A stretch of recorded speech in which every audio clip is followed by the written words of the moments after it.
Okay. So the other day I talked about writing songs with lyrics, but let's talk about writing songs without lyrics. Because here's the thing.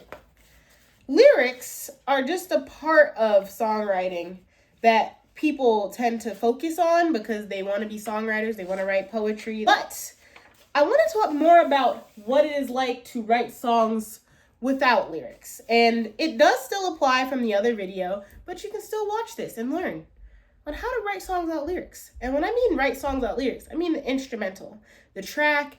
Even if you're like a songwriter who is aspiring to write lyrics, but you struggle, you can still come up with melodies, you can still come up with other parts that will help you. Also, if you are a music producer or electronic music maker or anything like that, this is something that can help you too. So in my last video, I talked about basic song structure. And song structure is a huge part of how you make your songs. So we have our verse, which is the first part of our song. And that's the part that we are kind of introduced to as the song comes in. We have our intro, if people do have an intro. So you have your intro and then your verse, and then you have your chorus. And so that I have that all written there. Your intro, your verse, your chorus. Those are the three parts that kind of start out the song. So you have your intro, then it goes into like, we are never ever, whatever. Any song. You could think of any catchy chorus, but if you listen to a song and you kind of take away the lyrics and the focal point of the song, which can be the words, you'll hear the melody, and the melody is what drives the chorus. It's not necessarily the words, but the melody is what makes it catchy. So when I write songs without lyrics, I think of a melody. And that melody is recognizable, it's catchy, and it doesn't necessarily need words to be remembered. I mean, you have songs like SZA or anyone else who you listen to on the radio, and the song would normally be like, why you bother me when you know you don't want me? Why you bother me? The words. But then, if you actually listen to the melody and you take away the words, the melody is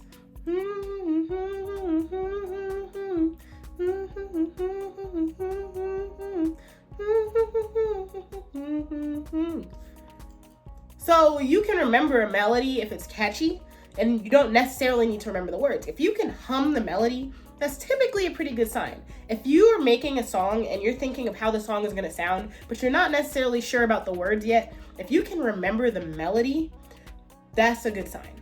Like with my recent song, Peace of Mind, when I think about the song, I'm like, that was stuck in my head for like a few days. So that was already a good sign for me to create the song. So you have your melody. And then you have what I like to use in songs a lot to keep them interesting.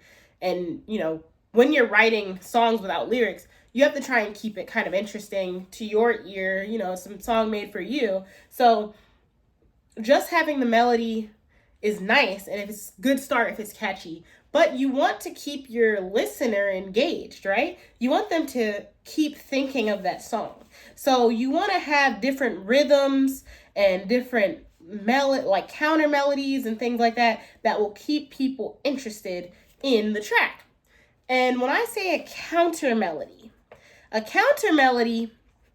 is something that kind of goes along with the melody, but it's kind of like a part of the song in a way where it supports the melody. So there's the melody, which is whatever song you can think of, any catchy song,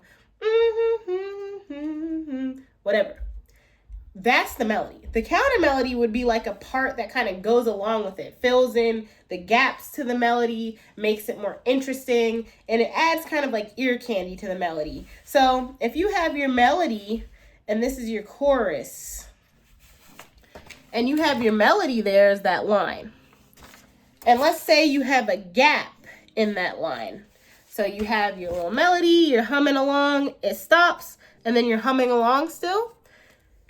That middle part is a good place to put something interesting, like a counter melody. Something that can kind of fill in that area and make it interesting. And so that's kind of what adds on to the chorus, especially if you're someone who's writing a song with no lyrics. Now, that doesn't necessarily mean there's no voices or no like singular words or anything. A lot of EDM or dance producers like to make songs with limited words or no words at all. They might just have voices or like a hum or a tune. But if it's catchy, or even a whistle, but if it's catchy, you can create a situation where that song structure is interesting to the human ear, and they don't necessarily have to think, oh, this is the verse because they're saying a lot of words, this is the chorus because they're saying less words, and this is the catchier part. Like, if you write songs and you start to learn your song structure, it's actually interesting because the human ear will catch on to what the verse and what the chorus is without even having any clue, without words or limited words. They'll know. There's a part that's like kind of a build up and it keeps growing and growing and growing, where that's where the verse is. And the chorus is the catchy part, the melody, the counter melody, and makes it interesting.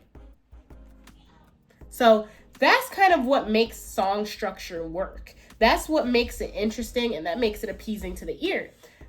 So if you're looking at your song structure, yes, you want a verse and you want a chorus. That's pretty traditional, but you want your chorus to have a catchy melody that you can hum.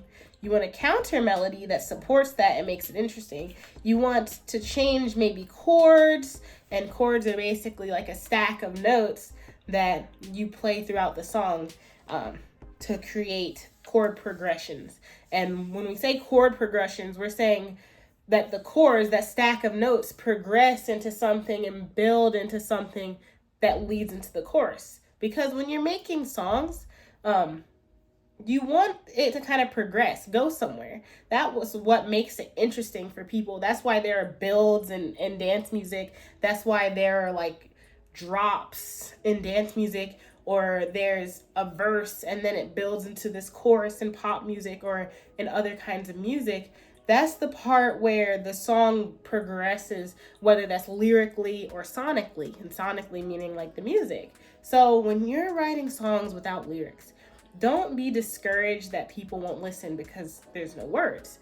In fact, many people like to listen to songs without words. It's less distracting, or it can be so appeasing or interesting to their ear that they don't need the words. They feel that chorus, they feel it growing.